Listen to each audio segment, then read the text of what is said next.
Bom dia, pessoal. Quero agradecer a presença da Maiara, auditora fiscal federal e médica veterinária também, Maiara Pinto, que veio me ajudar a responder algumas perguntas, junto com o Rodrigo, que é fiscal agropecuário federal e zootecnista. Então, a Maiara, ela coordena o GT, o grupo de trabalho que regulamenta os queijos artesanais no MAPA, e o Rodrigo é o coordenador da produção artesanal. Eu agradeço aos dois que vieram ao meu socorro para responder algumas perguntas que eu recebi depois da palestra Tendências na produção e comercialização de queijos artesanais, que eu dei durante o evento da AGL, que é a Associação Gaúcha dos Laticinistas, e como tinha um público bem industrial e como o queijo artesanal é uma coisa que está chamando muita atenção no momento, foram muitas perguntas, agradeço a todo mundo que enviou essas perguntas, porque eu acredito que isso vai ajudar a esclarecer para muita gente que tem dúvidas sobre o que é queijo artesanal hoje. E nós fizemos uma frente de trabalho, a Maiara e o Rodrigo, principalmente, do MAPA, para poder responder essas perguntas. A primeira pergunta, até porque na minha palestra eu falei muito da realidade na França, que é onde eu moro. A primeira pergunta foi se todas as propriedades francesas são livres de tuberculose e brucelose, ou se os produtores todos são obrigados a pasteurizar o leite. Então, sim, felizmente, todas as propriedades francesas são livres de tuberculose e brucelose, que a brucelose, bom, é uma doença que tem ainda uma importância mundial.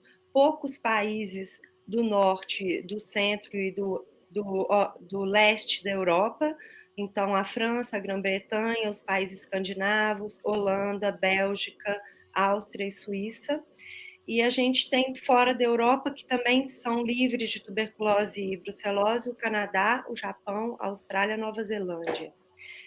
Então, dessas duas doenças em ruminantes, né? Então, a França é livre, oficialmente declarada livre de brucelose bovina desde 2005, e ela foi identificada até 2003, mais ou menos, no território francês. Então, por conta disso, né, e de outras políticas públicas, a França permite sim a fabricação de queijo de leite cru, mas é uma fabricação que não tem tanta representatividade assim, não. É mais ou menos 14 a 15% do volume nacional só que são queijos de leite cru, mas entre os queijos de denominação de origem protegida, mais de 90% é de leite cru. Então, essa foi a primeira pergunta, espero ter respondido bem. E eu passo para a próxima pergunta, que como fazer o controle sanitário do queijo, tendo em vista que muitos produtores de leite e queijo podem não ter uma boa qualidade sanitária do leite e nem mantém o queijo no tempo mínimo de maturação para reduzir ou eliminar a carga de micro-organismos patogênicos. Essa pergunta, então, eu passo a bola para a Maiara e para o Rodrigo. Tá, joia. Bom, vamos lá. Bom dia. Então, primeiramente, a gente tem que pontuar que para um produtor que quer comercializar o seu produto, ele tem que, primeiramente, ter um registro junto ao órgão de agricultura, né? Então, ele tem que estar formalizado em algum órgão de agricultura, seja ele municipal, estadual ou federal, né? No caso do queijo artesanal, ele vai ter comercialização interestadual, independente do órgão de agricultura que ele está registrado. E quando ele submete, né, o registro, ele passa por uma avaliação. Ele vai ser verificado pelo aquele serviço se ele tem condições higiênico-sanitárias, de estrutura, instalações, para poder produzir o queijo para comercialização, né? Então, esse é o primeiro ponto. Se ele tem o registro em algum órgão de agricultura, a gente parte daí, né? Então, ele tem condições de produzir um produto que ele possa vender para o consumo.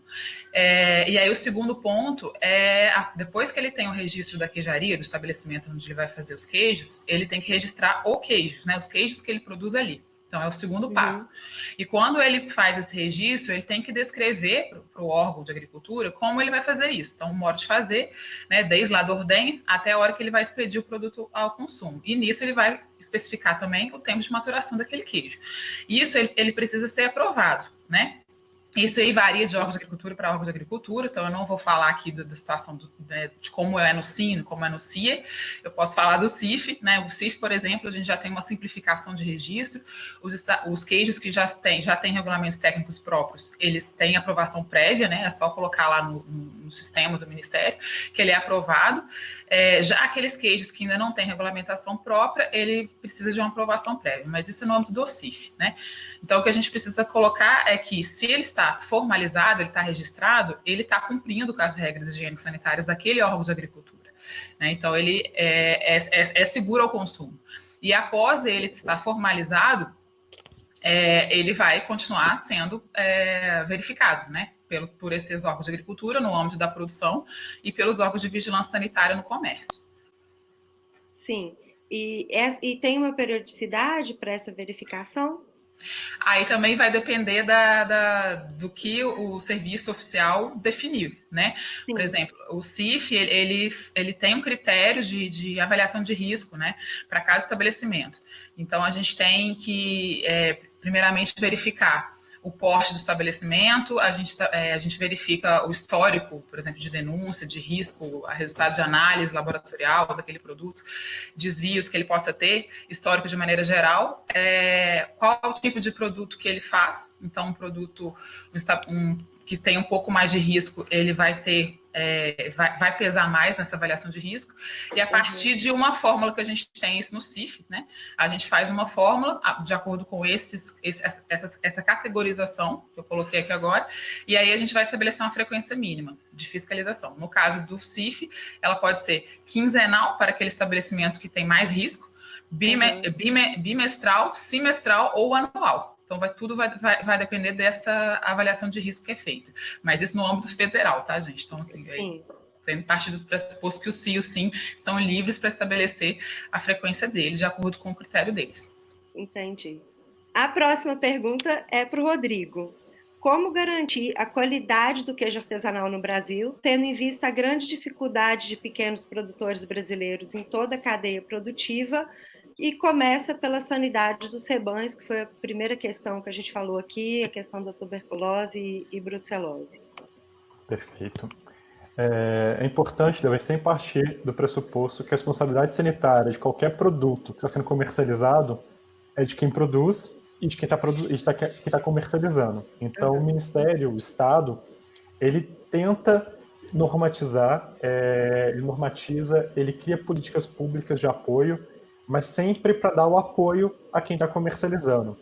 As normas do Ministério da Agricultura e dos estados e dos municípios, eles trazem ali os critérios mínimos que devem ser atendidos, sejam eles sanitários, estruturais, e o produtor ele precisa observar o que está sendo estabelecido pelo Estado e atender para conseguir o registro das suas queijarias ou de seus estabelecimentos.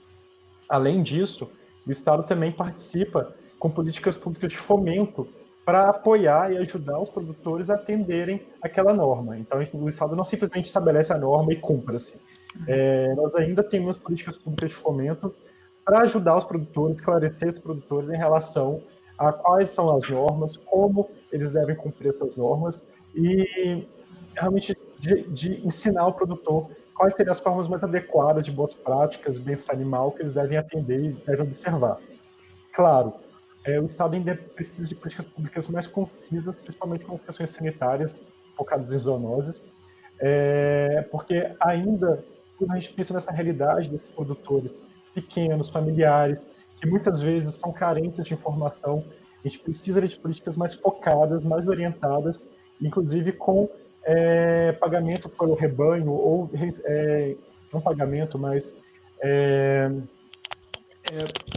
realmente garantir que aquele produtor não teria prejuízo no abate dos seus animais quando eles forem positivos e tentar sanear o rebanho brasileiro, que ainda, diante dessas zoonoses, tem muito a se fazer, ainda mais pensando na realidade de produção de queijo a partir de leite cru.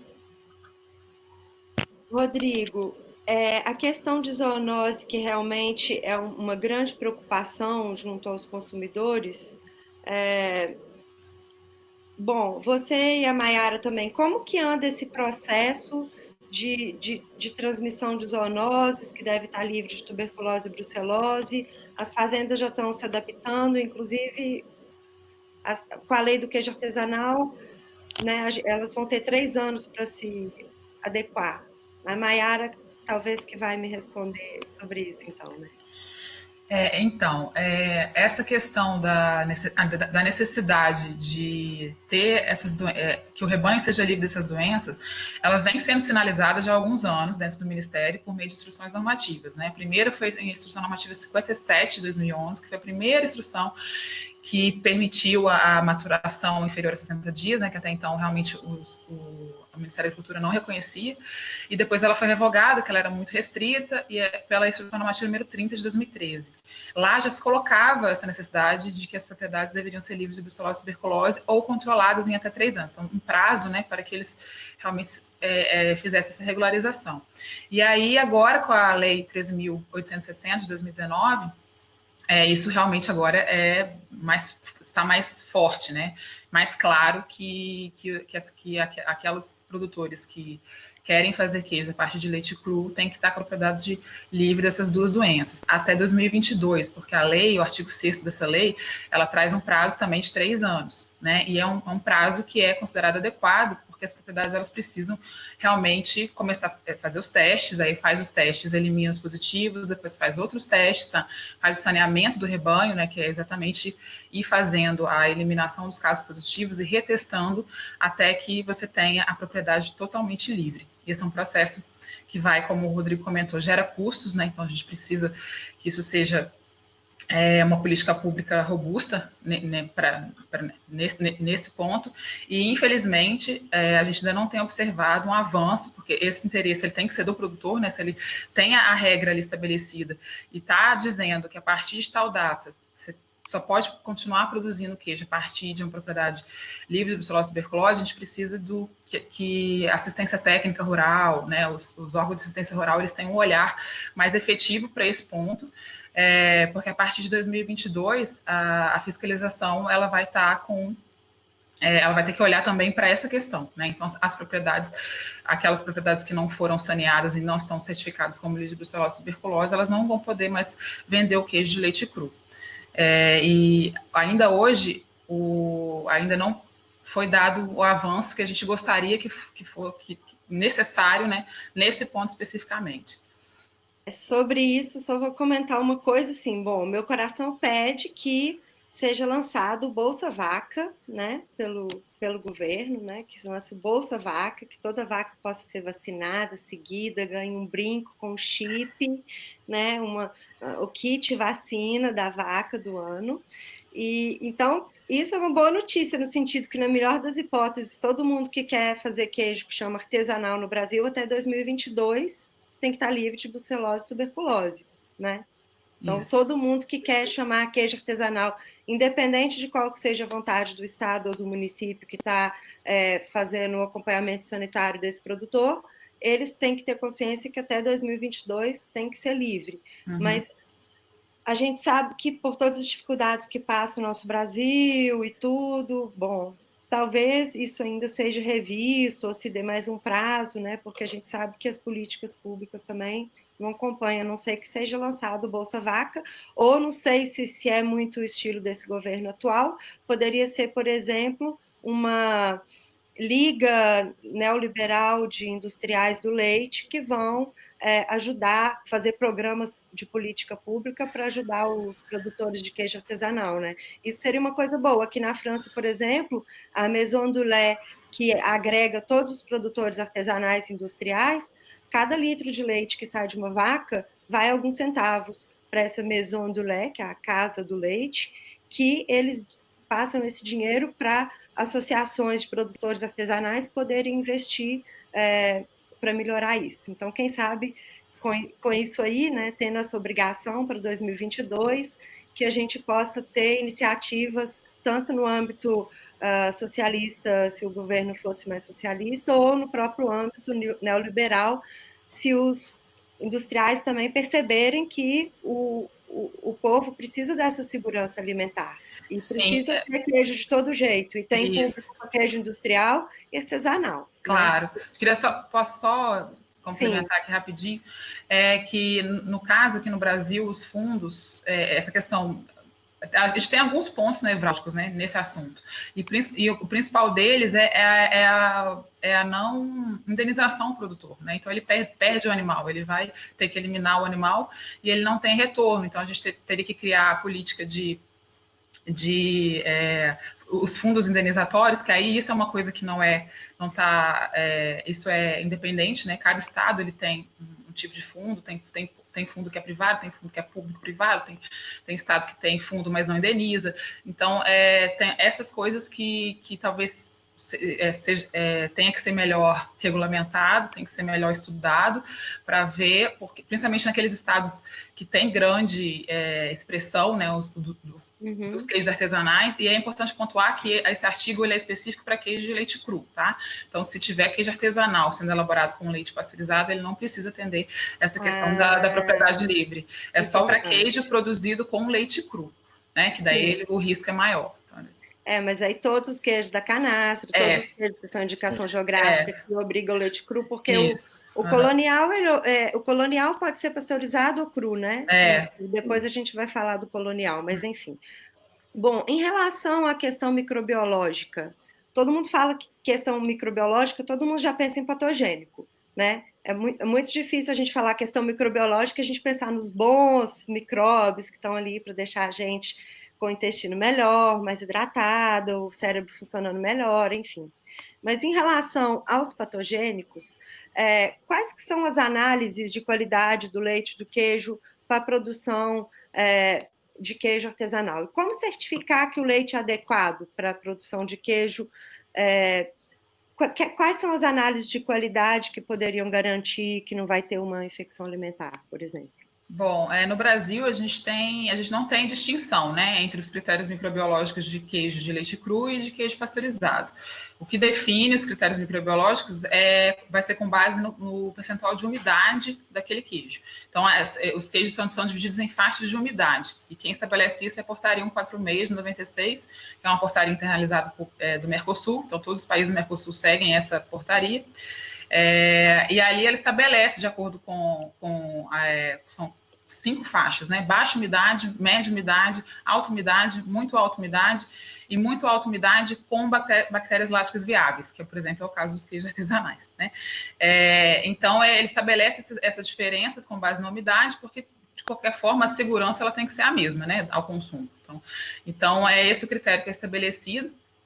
E, assim, o que a gente vai verificar? Na verdade, a Instrução Normativa 73 de 2019, ela estabelece já alguns critérios de controle desse leite, né? Então, um leite que é matéria-prima para a produção desse queijo artesanal, ele também tem que ser avaliado pela Rede Brasileira de Qualidade do Leite, assim como todos os outros produtores que entregam leite para estabelecimentos industriais, né? Tem que mandar uma análise mensal, no caso de queijarias que recebem leite de várias propriedades, e no caso, quando é leite da própria propriedade, essa frequência ela é menor, ela é uma vez a cada 3 meses. E essa análise, ela vai nos dizer como está, né, o leite em relação à composição centesimal, ou seja, o nível de gordura e proteína, né, sólidos desse leite, a contagem bacteriana, que vai nos dar o retorno sobre a higiene, né, da ordenha, do processo anterior, e a contagem de células somáticas, que nos dá o indício da sanidade da glândula mamária e o nível de mastite que tem que estar acontecendo naquela propriedade. Então, existem, sim, algumas critérios, né, para esse leite. E aí, para além desse critério que eu coloquei da portaria 146, a Anvisa também estabeleceu um critério a mais, pela Instrução Normativa 60 de 2019, que é a revisão da RDC 12 de 2001, que estabelece critério microbiológico para diversos tipos de alimentos, não só de origem animal. Mas ali, para a parte nossa que a gente está conversando aqui de queijos, ele criou mais o critério de enterotoxina estafilocócica. Então, além dos critérios que a gente vai ter nessa portaria 146, que aí, no caso, a Listeria, Salmonella, coliformes totais, coliformes termotolerantes e Staphylococcus aureus, as vigilâncias sanitárias, elas vão também, quando forem fazer as suas coletas, passar a também avaliar enterotoxina estafilocócica em queijos. Que é o que eles chamam de STEC aqui na Europa. Não. STEC é coli. STEC é o grupo de Escherichia coli. A enterotoxina é a toxina que o Staphylococcus aureus produz quando ele está. Então, e aí, pelos critérios da Anvisa, vai se procurar a toxina já no queijo. O critério que a gente tem no Ministério é ainda de fazer contagem do Staphylococcus aureus, né? Sim. E aí o comércio vai procurar a toxina. Comércio que eu digo é porque a vigilância trabalha em âmbito de comércio. Então, e isso vai passar a valer a partir de dezembro desse ano. Que a IN foi publicada em dezembro de 2019, 12 meses para vigência. Então, no final desse ano, a partir do ano que vem, né, vai passar a valer também esse critério de enterotoxina aqui no Brasil para queijos. E queijo geral, não só de artesanal. Queijo. Todo queijo, qualquer queijo. E não só queijo, doce de leite também. Mas enfim, estou falando de queijo, então vou me ater ao queijo. Mas a vigilância sanitária tem uma rede de laboratórios boa para poder fazer exame dessa enterotoxina, porque são exames caros, né? Eu sei que são... A vigilância já tem alguns LACENs que fazem, né? Por exemplo, em Minas Gerais, a Ezequiel Dias eu sei que faz.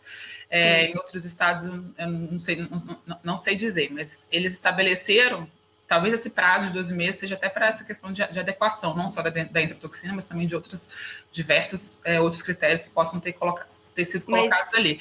E aí eles vão fazer nos laboratórios deles, oficiais, né? E aí o Ministério, a gente também está procurando que os nossos laboratórios federais também validem a metodologia de genotoxina. Hoje o Ministério ainda não tem metodologia para enterotoxina, mas a rede da saúde, né, a rede das vigilâncias, já tem alguns laboratórios, sim.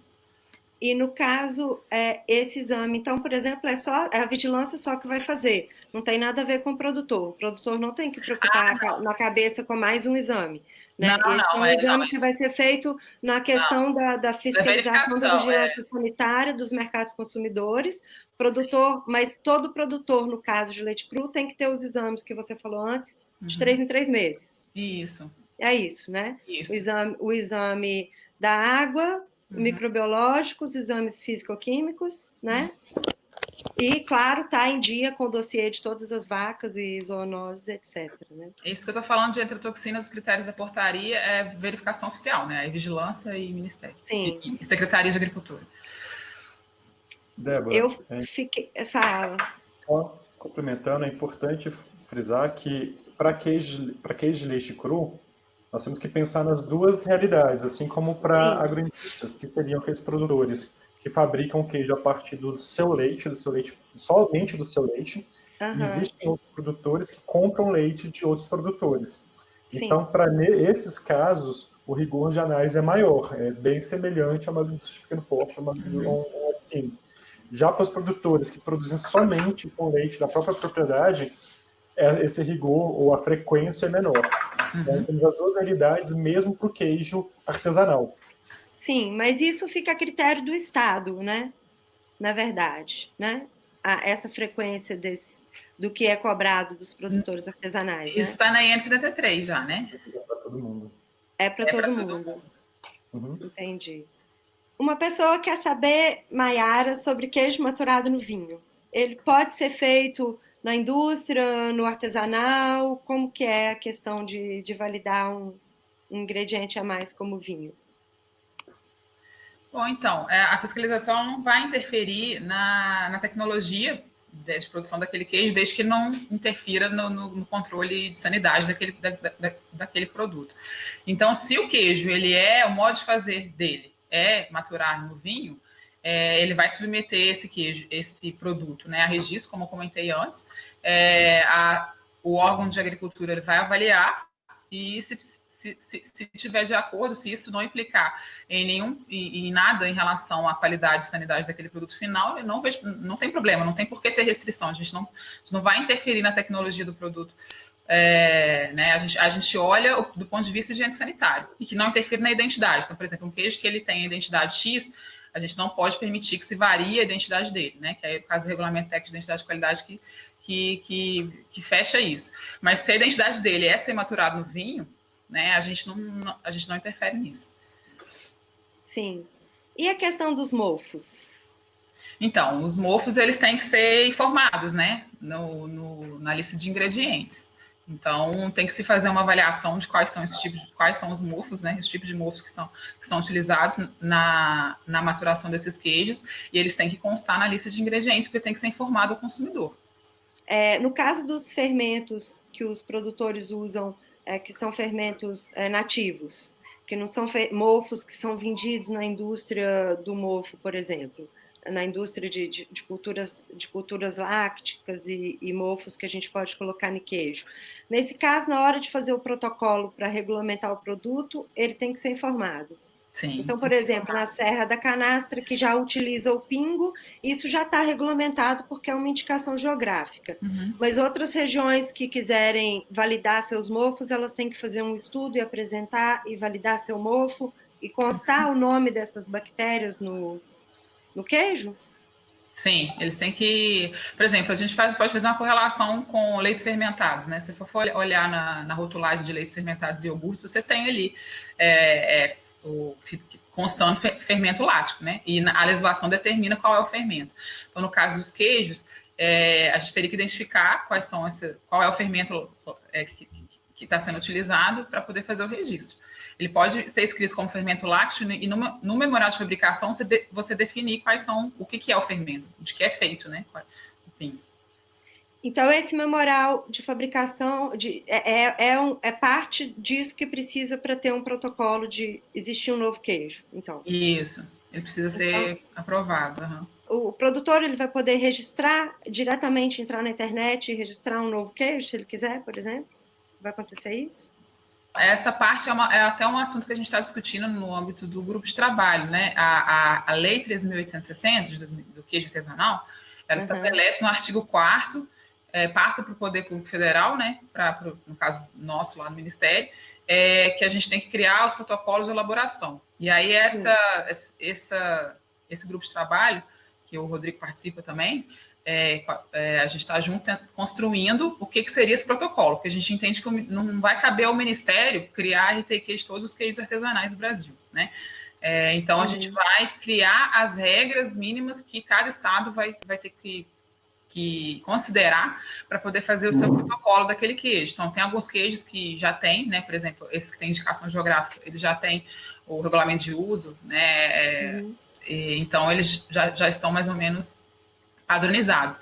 Mas essa instrução complementar, que deve sair até o fim do ano, ela vai dizer o que cada estado vai fazer. Então, é o estado que vai estabelecer os seus regulamentos técnicos com base nos queijos artesanais que tem naquele estado.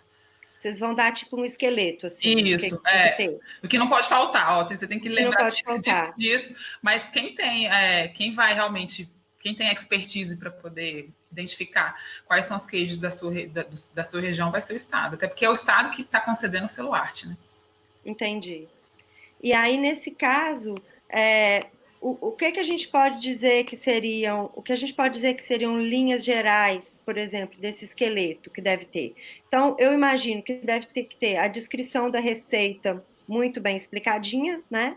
A questão de exames que comprovem a sanidade dessa receita ou que determine faixa de umidade para poder liberar em relação a dias de maturação. Talvez seja isso também, né? A gente tem e vocês vão pegar também a questão da fabricação do leite, assim, da porteira, do curral, sobre a questão. Isso deve ser uma questão de esqueleto também, né?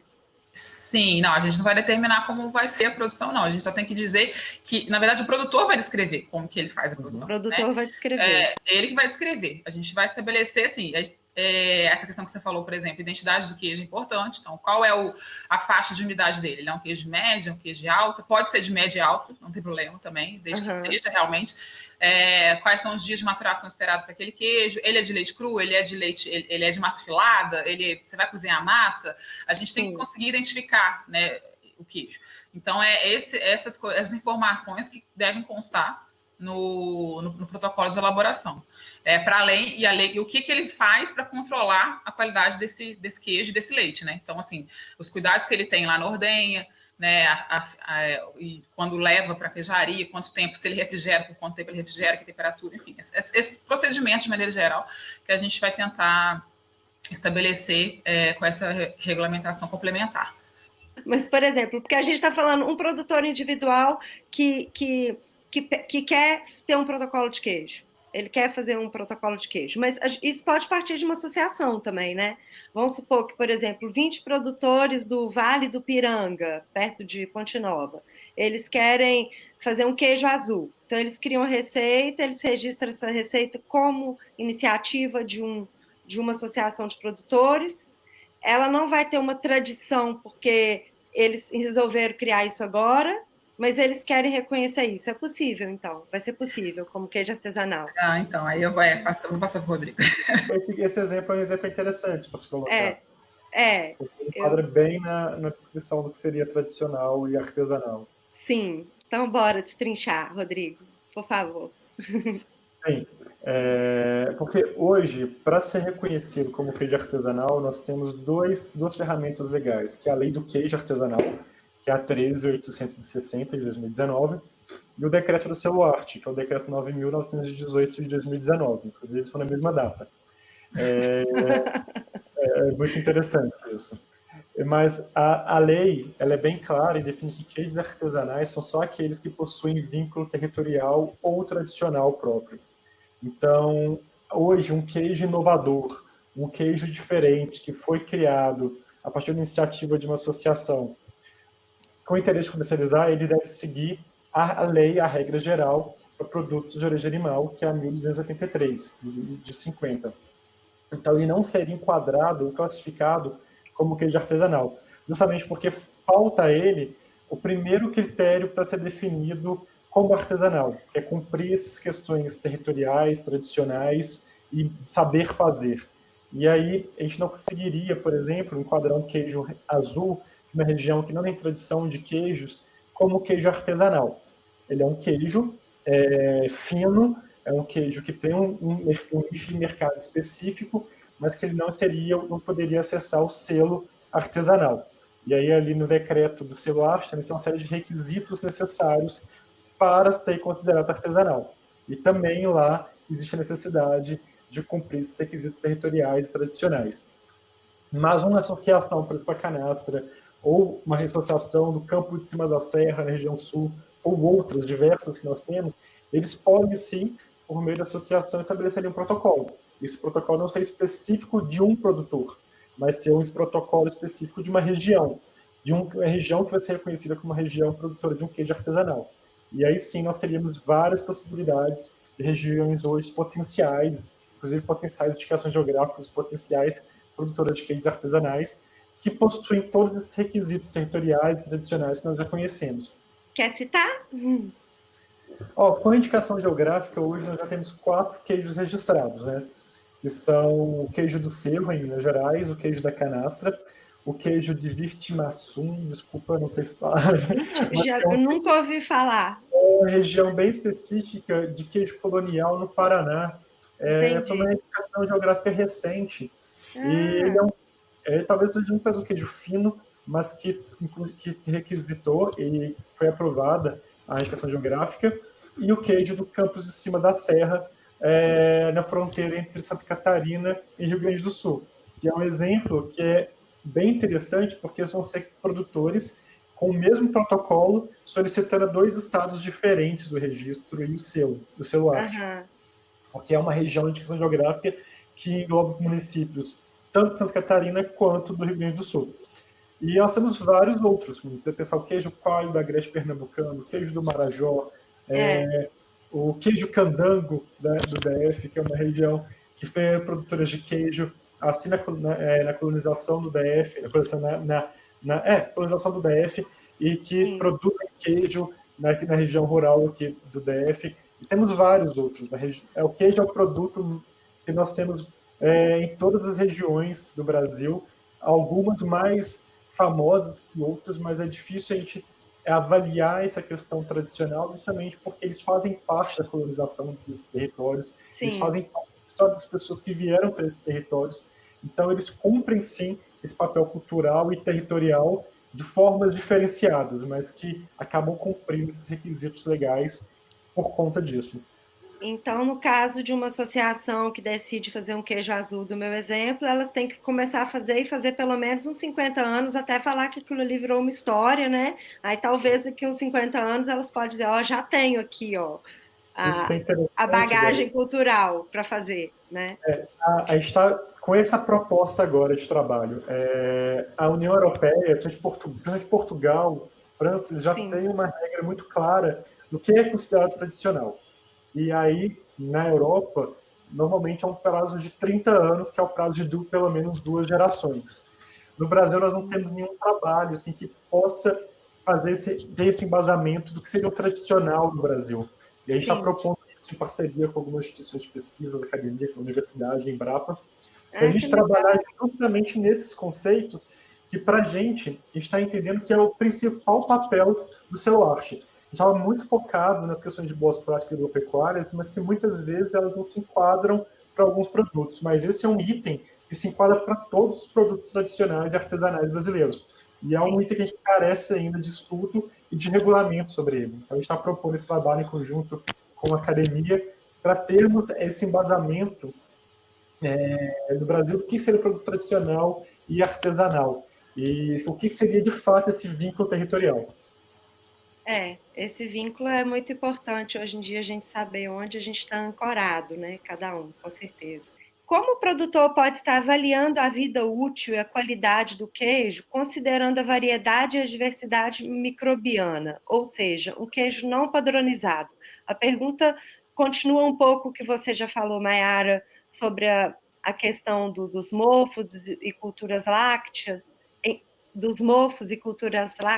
enfim, quando isso é mais nativo, quando não é uma cultura láctea do comércio, como a gente vai avaliar isso tudo? Bom, então, como eu já comentei, quando o produtor ele tem o registro, ele vai do queijo, ele indicou ali o protocolo de elaboração, né? O que ele vai fazer, o modo de fazer dele. Apesar de ser importante manter a singularidade, isso é uma coisa que identifica muito artesanal, ele tem uma faixa ali de padrão, né? Entre aspas, que ele tem que seguir para não fugir desse memorial que ele estabeleceu, né? Então, ele tem que ir acompanhando, por exemplo, de acordo com, no caso da indústria, os estabelecimentos, eles são até obrigados a manter, e o produtor também é interessante que também faça isso, manter uma peça que seja de cada lote como um shelf life, que a gente chama, né? Vida de prateleira. Então, ele vai acompanhando ali aquela produção ao longo da sua vida de prateleira. A partir do momento que ele já entendeu a sua produção, ele consegue estabelecer o tempo adequado de cada etapa, né? Para não fugir, mas de forma que ele não fuja muito do que está descrito no seu memorial de fabricação. Tá? A gente reconhece a singularidade, mas ele não pode, por exemplo, se um queijo é de média umidade, ele não pode expedir esse queijo já ainda dessorando, né? Com muita alta umidade. Então, ele tem que se manter de acordo com o que ele estabeleceu ali para fazer o queijo. Seria mais ou menos isso. E existe uma tolerânciazinha, por exemplo, do inverno para o verão? Olha, na legislação não tem essa previsão, né? Mas se no momento dele estabelecer o registro, ele colocar isso, existe uma variabilidade climática, a gente sabe que tem em algumas regiões, principalmente os queijos. Entendi.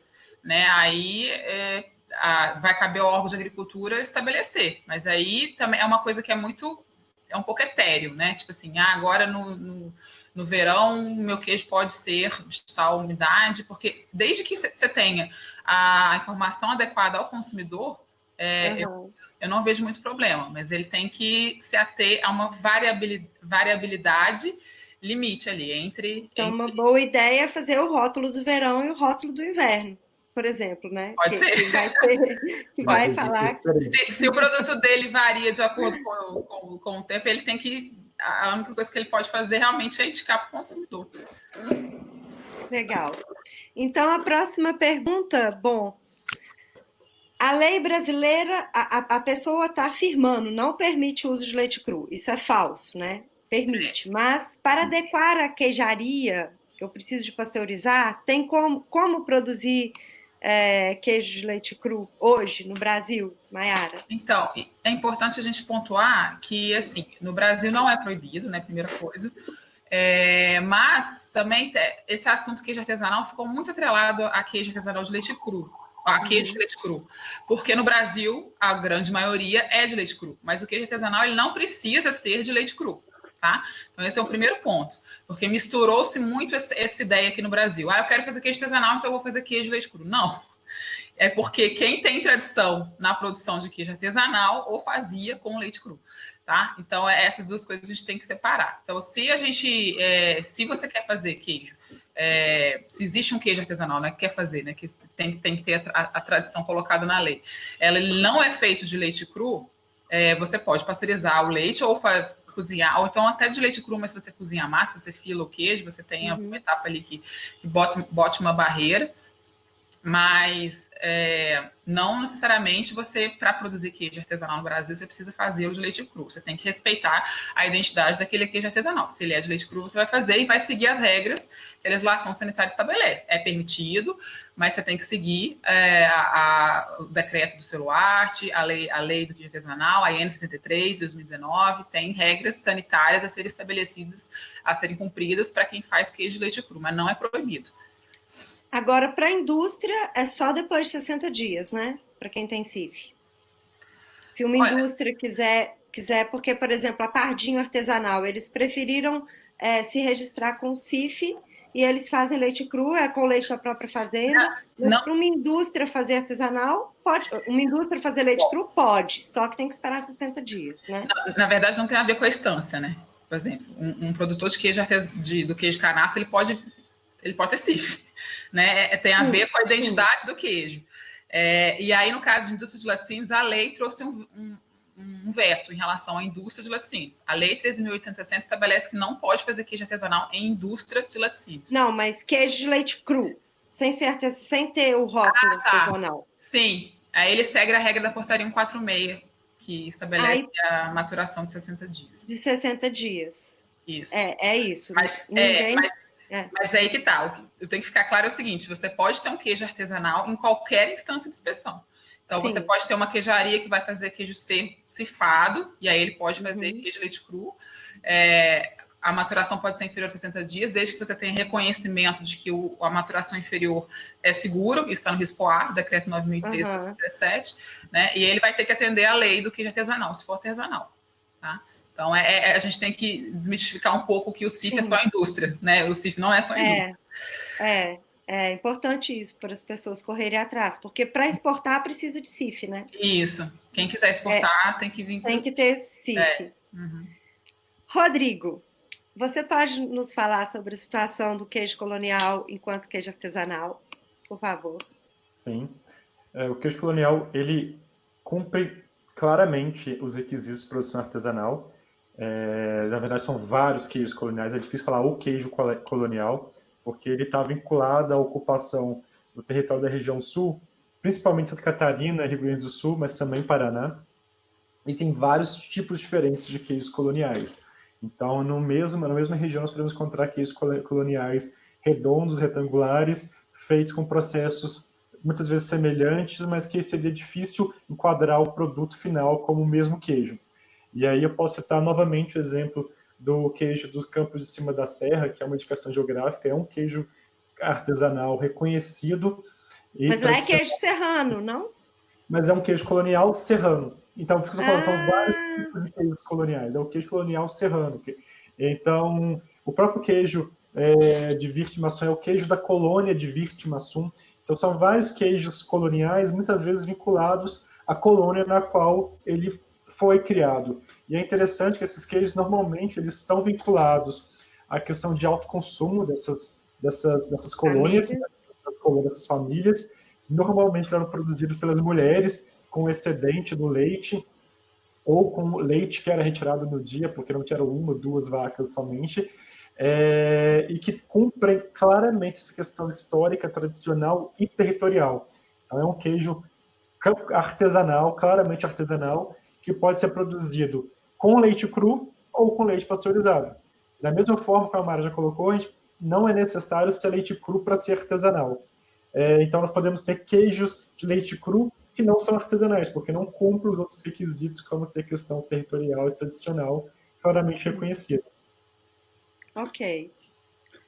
Rodrigo, o que classifica um queijo como artesanal do Brasil? Ou seja, para ser chamado de artesanal, o que esse queijo tem que ter ou ser? É importante. O primeiro ponto que foi estabelecido pela Lei do Queijo, a 3.860, é que esses queijos eles precisam cumprir a questão territorial e tradicional. Então, não é qualquer queijo que é artesanal. São somente aqueles que têm esse vínculo territorial e tradicional reconhecido pelos estados. Então, ele tem uma variedade de queijos. Pode parecer muito restritivo, mas mesmo assim nós temos uma variedade de queijos brasileiros que cumprem claramente esse requisito. E, além disso, esses queijos precisam cumprir o que é estabelecido pelo Decreto 9.918, de 2019, que é o decreto do selo arte. E ali tem requisitos de produção artesanal. São 7 requisitos, entre eles cumprir as boas práticas agropecuárias e as boas práticas de fabricação, ter um processo manual, porque a expectativa do consumidor final, quando compra um queijo, um produto dito artesanal, é que tenham mãos ali no processo, ajudando na fabricação, e que esse processo manual tem impacto pela singularidade, a qualidade final desse produto. Então, esse é um pré-requisito, acho que é importante destacar, e não só esse. Tem a questão de ter técnicas tradicionais, indo em encontro, como foi estabelecido pela Lei do Queijo Artesanal, e outros que devem ser observados. Mas tem que partir do pressuposto que são queijos com vínculo territorial e tradicional. Uma vez eu fui numa fábrica aqui, que eu até contei esse exemplo na minha palestra, que eles transformam 42 mil litros de leite cru por dia em emmental IGP, leite cru. Mas eu cheguei nessa fábrica e marcado artesanal, tradicional em todo lugar, e eu achei super industrial. E aí tinham 6 tanques de leite, que cada um faziam 5, 6 mil litros de cada vez. E aí eu fiz a perguntinha, né? Mas esse queijo artesanal? Aí o jornalista que estava comigo me cutucou e falou: Débora, não ofende o moço. E aí eu vi que o chefe da fabricação ficou um pouco crispadinho assim comigo. Aí ele me chamou lá em cima e ia começar a cortar a massa. Aí ele falou assim: vem cá ver essa massa. Aí ele enfiou a mão dentro da massa assim e me mostrou, falou assim: ainda não tá bom, tem que esperar mais uns minutos. Aí depois ele veio de novo, mostrou e falou: agora já tá bom, agora eu posso ligar a máquina. Aí ele falou: isso aqui é artesanal, porque só eu com a minha mão sei vir aqui ver o momento de quebrar essa massa. Mas na hora de quebrar a massa, ele ligou uma lira automática que cortou os 6 mil litros. Então, por exemplo, uma questão bem prática, usar uma lira automática cortando um tanquezinho, sei lá, de 2 mil litros, de 3 mil litros, vai ser artesanal? Vai. Vai? Pode. Porque é justamente no mesmo sentido que colocaram. E aí os requisitos do decreto eles são claros.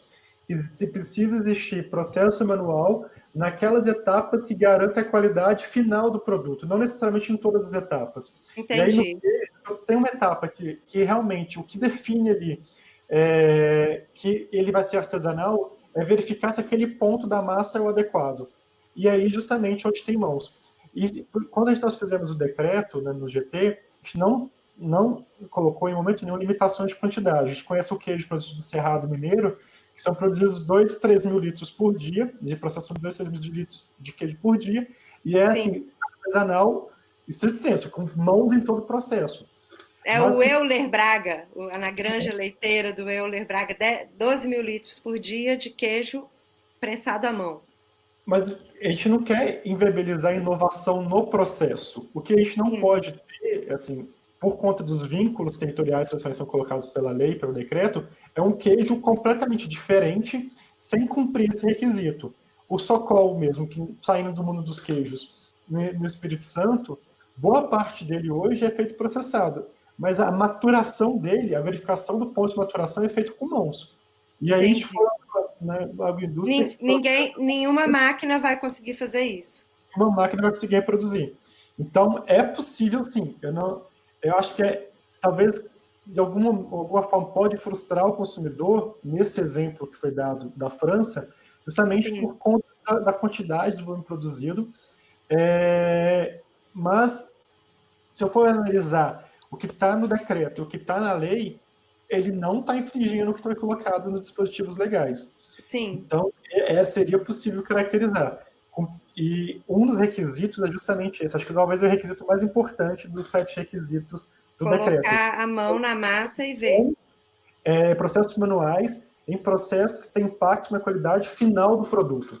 Sim. Então, eu posso colocar uma prensa automatizada, eu posso ter uma lira automatizada, mas naqueles momentos que realmente tem impacto na definição da qualidade daquele produto, no ponto da massa, ou até mesmo no toalete do queijo, no ponto final, precisa de ter mãos. Então, as mãos são necessárias no processo. Não, mas é muito rico não negar também a tecnologia, porque se for assim, né, mulher, quando vai parir, vai usar anestesia, que tem que parir artesanal, ou, não vão usar eletricidade também não, porque é uma coisa inventada. Enfim, eu acho até porque a gente tem que pensar que hoje em dia tem ainda um êxodo rural muito grande, porque o trabalho no campo é muito penoso para fazer.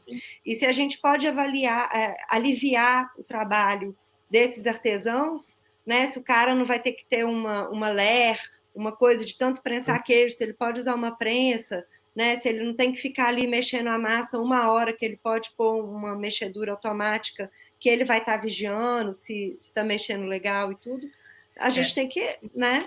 Eu acho que eu queria só complementar, que na verdade eu acho que o grande lance do queijo artesanal, para além dessa questão do manual, porque esse procedimento, por exemplo, de lira automática e do mestre queijeiro avaliando a massa, isso também acontece em indústria de laticínios, normal, pequeno. Sim, né? Normal. Mas eu acho que o que é importante adicionar na questão da linha do artesanal também é esse vínculo que a gente está falando, o vínculo cultural, social, tradicional, né? Esse é o grande lance. Então, a questão da etapa manual ela é importantíssima, né? Até porque é artesão, né? Artesanal vem disso, mas que a gente tem que tentar valorizar esse ponto porque senão ele fica muito próximo ao industrial. E aí o industrial fala, por que você está permitindo que aqui ele seja considerado, botar um selo arte para ele e eu não posso, né? Então, a gente tem que trazer essa questão do cultural, regional e tradicional também. É isso que vai fazer a diferença, então, no Brasil. Uhum. Na verdade, eu acho que isso que vocês estão fazendo no Brasil não tem lugar nenhum no mundo assim, dessa forma. Na França não é feito dessa forma. Na verdade, na França não tem tanto essa dicotomia artesanal industrial. É muito assim, queijo de tradição ou queijo que não é de tradição. Sim. Mas não tem essa coisa industrial artesanal tão dessa forma, igual no Brasil as pessoas se pegam nisso assim, de uma forma... Mas, enfim, né? Cada país... Em outros países também. Portugal também. Portugal eu tive experiência de 2018 e conheci a produção do queijo de São Jorge, que é o primo do canastra, né? Originado do canastra. E, assim, era uma indústria pequena, tio avô. Uma indústria pequena, mas era indústria. Assim, o procedimento era totalmente industrial, mas é muito relacionado a essa questão da tradição, né? O queijo... Da tradição. Do São Jorge é um queijo que tem indicação geográfica, só pode fazer lá na ilha de São Jorge, então toda essa questão da valorização cultural e territorial. Mas o procedimento mesmo, a técnica era industrial. O queijo Comté hoje em dia também, se você vê as máquinas que eles têm lá dentro, você nem fica... eu conheci quando eu fui. Eles têm para tirar a massa do tanque de cobre, né, do caldeirão de cobre, e levar ela para a forma, passa numa máquina que coloca a massa no vácuo dentro da forma. É uma coisa totalmente tecnológica, alta tecnologia futurística, mas é o queijo mais tradicional da França e de leite cru. Então a gente tem que ver essas controvérsias também, né? E é interessante, porque a gente estava focando muito nas boas práticas agropecuárias, nas normativas. E agora, quando a gente vai trabalhar na normativa de carnes, de pescados, a gente percebeu que muitas vezes as boas agropecuárias não vão se aplicar, porque já compram matéria-prima inspecionada e vão processar essa matéria-prima para produzir aquele produto tradicional ali.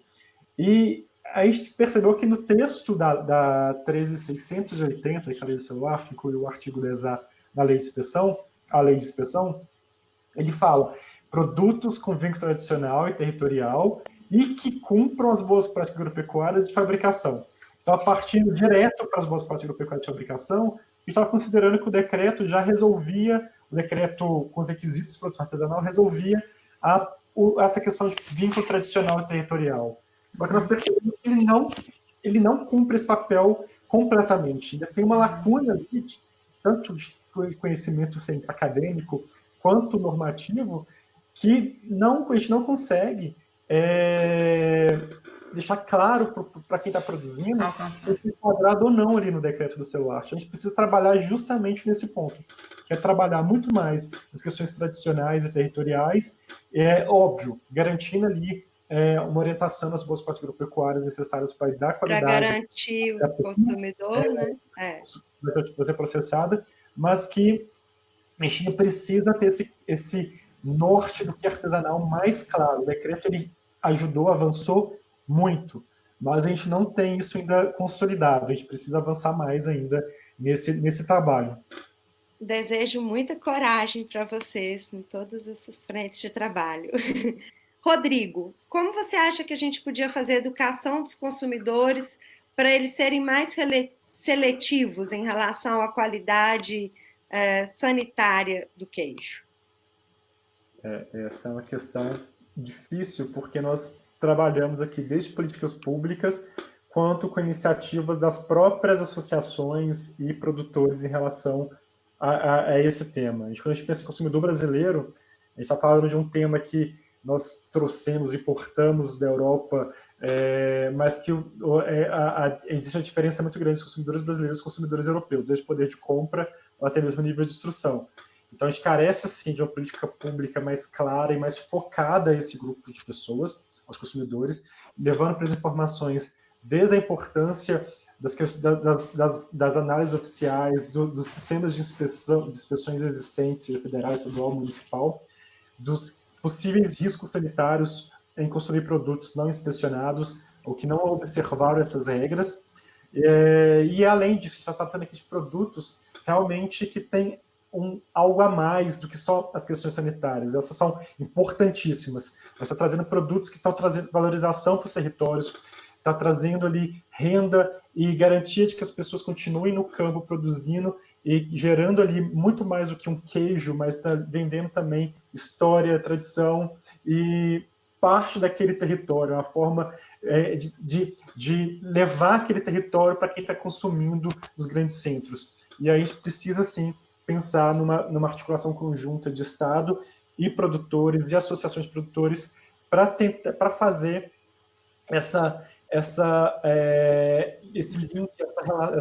esse link entre consumidores e produtores. Eu não tinha comentado disso, mas nossa proposta de sistema para o Celuarte, ele quer trazer, além das questões sanitárias de registro, que são importantes, são necessárias, tentar trazer ali também um pouquinho da história que está produzindo. Ele vai colocar ali parte daquele protocolo, parte daquela história, justamente para que o consumidor, ao verificar que o produto realmente foi legalizado, registrado, ele possa também conhecer um pouquinho de quem produziu. Mas acho que isso ainda é insuficiente. A gente precisa pensar realmente numa conjunta com quem está produzindo. Não, e também eu acho que procurar outras associações, não só de produtores, mas de consumidores. Né? A nossa associação mesmo, Sertão Brás, a gente tem mais de 80 produtores membros, mas a gente tem muitos consumidores também que fazem parte, que acompanham o nosso trabalho. E eu acho que mesmo esse vídeo aqui já é uma forma também de tentar atingir um grande público um pouco para tudo que está acontecendo em relação ao queijo artesanal, para as pessoas darem mais valor e prestar atenção. Muito pouco tradicionado que o Rodrigo colocou, apenas que a gente tem observado, o Ministério mesmo tem publicado alguns vídeos recentes, a gente participou, eu e o Rodrigo participamos de live mês passado, né, Rodrigo? Mês retrasado, já nem sei mais, sobre o celular, está disponível nos canais oficiais do Ministério, mas a gente sabe que o alcance ainda não é aquele que a gente gostaria, né? Não está o alcance do Ministério da Agricultura, ele é da área rural, agropecuária, claro, mas para o consumidor, de maneira geral, ele ainda não tem essa expertise de vou lá no site do Ministério para poder ver o vídeo, né? Então, aumentar um pouco esse alcance. mas a gente estamos aí para melhorar. E acho que essa ferramenta aqui foi importante também para isso. Mas então, muito obrigada a vocês pela participação hoje e até a próxima. Até a próxima. Bom, obrigada. Bom dia. Bom dia.